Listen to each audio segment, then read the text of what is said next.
গল্পের শুরুতেই কেবিন জাওকে খেপানোর জন্য বলে, তোমার কি সিকে পছন্দ? কথাটা জাওকে অবাক করে তোলে। কেবিন বলে, নিশ্চয়ই তাকে লাইক করো, নইলে সিকে অ্যাসিস্ট্যান্ট বানালে কেন? তখন জাও কিছু করেও বিষয়টি হ্যান্ডেল করে নেয়। এরপর জাও সিকে ফোন করে বলে, আজকে তোমার কোনো প্ল্যান না থাকলে আমার জন্য অপেক্ষা করো। সি ভাবে জাও হঠাৎ তার সাথে ভালো ব্যবহার করছে কেন।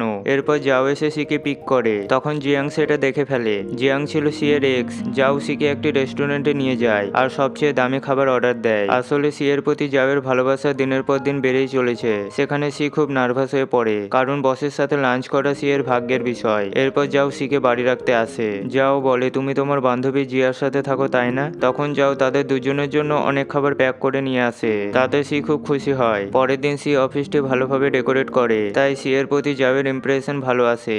জাও বলে, হুয়াং এর নতুন বই পাবলিশ হয়েছে, তাই সিকে বইটি নিয়ে আসতে বলে। হুয়াং বলে, জাওয়ের মেডিসিনের প্রতি নলেজ নেই, সে বইটি নিয়ে কি করবে। এরপর হুয়াং সিকে বইটি দেয়। হুয়াং জানতে চাইছিল সি কেন জাওয়ের অ্যাসিস্ট্যান্ট হয়েছে, কিন্তু জিয়াং বিষয়টি বলতে পারে না, কারণ জিয়াং সি এর সাথে কথা বলতে পারে না। কিন্তু হুয়াং ছিল খুবই চালাক। হুয়াং বলে, তোমরা মিলেমিশে থাকার চেষ্টা করো, নইলে অনেক তথ্য যেগুলি জানার বিষয় সেগুলি মিস হয়ে যাবে। অন্যদিকে কেবিন জিয়ার ক্যাফেতে আসে আর একটি স্ট্রং কফি অর্ডার দেয়। জিয়া বলে, অতিরিক্ত স্ট্রং হয়ে গেলে কফিটি ভালো লাগবে না। তখন কেবিন দৃঢ় গলায় বলে, আমি স্ট্রং কফি খেতে ভালোবাসি। এরপর কেবিনকে বেরিয়ে যেতে দেখে জিয়া বিষয়টি নোট করে রাখে। কেবিন যতবারই তার দোকানে আসে ততবারই জিয়া সেটা নোট করে রাখে, কারণ জিয়া কেবিনকে ভালোবাসে। পরের সিনে ডক্টর হুয়াং জাওয়ের সাথে দেখা করতে আসে। ডক্টর হুয়াং চালাকি করে জাওয়ের গোপন তথ্য জানার চেষ্টা করে, কিন্তু তার পরিকল্পনা সফল হয় না। জাও বুঝে যায় এখানে হঠাৎ হুয়াং এর আসার কারণ কি। এরপর হুয়াংকে ছোট করার জন্য জাও বলে, আমি জানি আপনি নিজের কাজগুলি অন্যান্য এমপ্লয়ীদের দিয়ে করান,